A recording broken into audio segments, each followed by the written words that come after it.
यंदा एनडीने 150 जागा आणून दाखवा, प्रकाश आंबेडकर.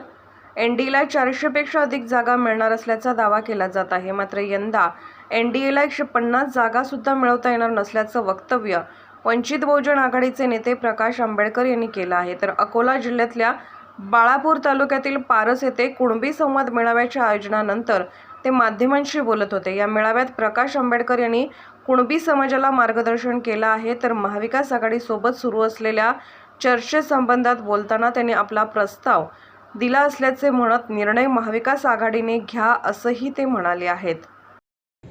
एवढंच करणार आहे की त्यांनी फक्त 150 स्कोर करून दाखवावा.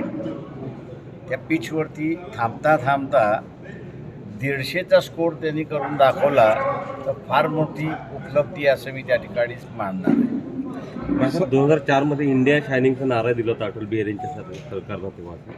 तेव्हाचीच परिस्थिती आता आहे असं तुम्हाला वाटतं का? आत्ताच्या ह्याच्यामध्ये असणारं केंद्र शासन जे आहे हे ग्राउंड रियालिटीशी कुठलाही संबंध नाही. त्यांना असणारं जे काही इंटेलिजन्स मिळतं आहे ती इंटेलिजन्स जे आहे ते चुकीचं इंटेलिजन्स मिळतं आहे आणि म्हणून पक्ष फोडून त्यांना असं वाटतं की आपलं 400 पास करू. तुम्ही पक्ष फोडाल, नेते विकत घ्याल, पण मतदार तर तुम्ही विकत घेऊ शकणार नाही.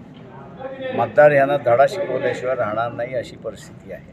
सर, महाविकास आघाडीचा जागा वाटपाचा भुंगा ठरला आहे, त्यात फक्त वंचितला 2 जागा दिल्या आहेत. मला माहीत नाही, अजून माझ्यापर्यंत तो फॉर्म्युला आला नाही. आमच्या सारे दैजवान फुंकर जे आहेत ते अधिकृतरित्याने याच्यावरती बोलतील. थँक्यू. नाही, काल फक्त एक संदिग्धता निर्माण झाली ती. मला काहीच माहिती नाही त्याच्याबद्दल. संजय राऊतमध्ये कसा प्रस्ताव चाला नाही असं कुठे वंचितकडून माझं स्वतःचं म्हणणं असं आहे, दैजवान फुंकरशी आपण बोलावं त्या संदर्भात.